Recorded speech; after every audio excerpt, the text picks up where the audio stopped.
be occurring at all. This case is set to become one of Australia's most expensive cartel actions. In April, Colgate was ordered to pay an $18 million penalty, while Cussons will face the federal court next week. Neil Woolrich there. Australians have become great recyclers, but we're still throwing away mountains of food. South Korea banned the dumping of food waste 20 years ago, while up to 8 million tonnes goes into Australian landfill each year. Now a Melbourne laneway precinct is leading the way, reducing food dumping by 90%. A new technology dehydrates tonnes of scraps and turns it into a high-quality fertiliser. Here's Emily Stewart. It's lunchtime in this bustling Melbourne laneway. Filled with trendy cafes, it produces 2.5 tonnes of food waste every week. But these scraps aren't destined for landfill. Instead, it's recycled on site. The reason we're doing this is obviously to clean our laneways up, but the bigger picture is 250,000 tonnes of organic waste every year goes into landfill. That's enough to fill the Eureka Tower to the top.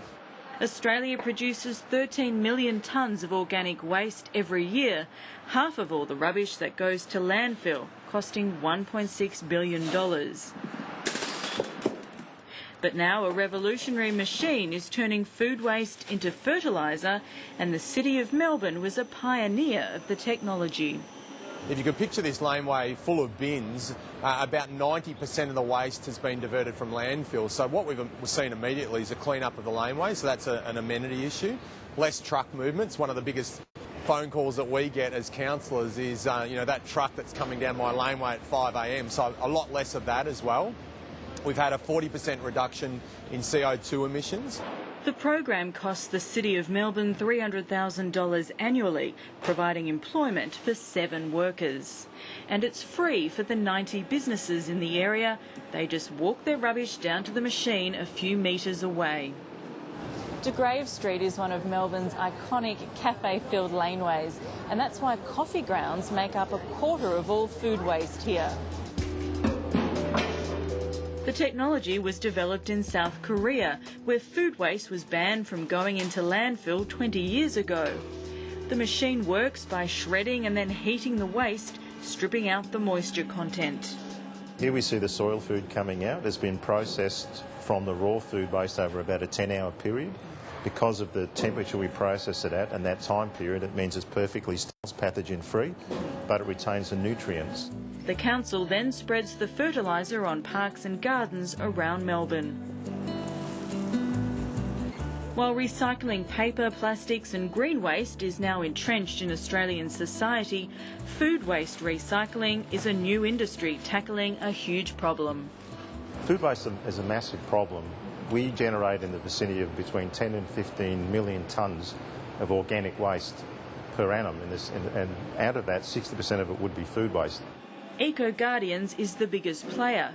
So far, it has supplied 30 machines to hospitals, prisons, markets and mine sites where lots of scraps go to landfill. And the next big target is households in inner-city, high-density apartments. In apartment living, composting is not always great because there's a little bit of odour and stuff associated with it. So they're looking for an inbuilt solution that all the residents could be able to utilise.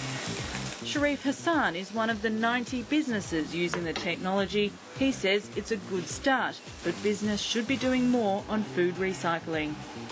It's much better. You can walk past and there's no smell. It's clean. You're actually willing to go there and spend time you having your coffee. So more people coming in, more tourists coming in, and it's much cleaner.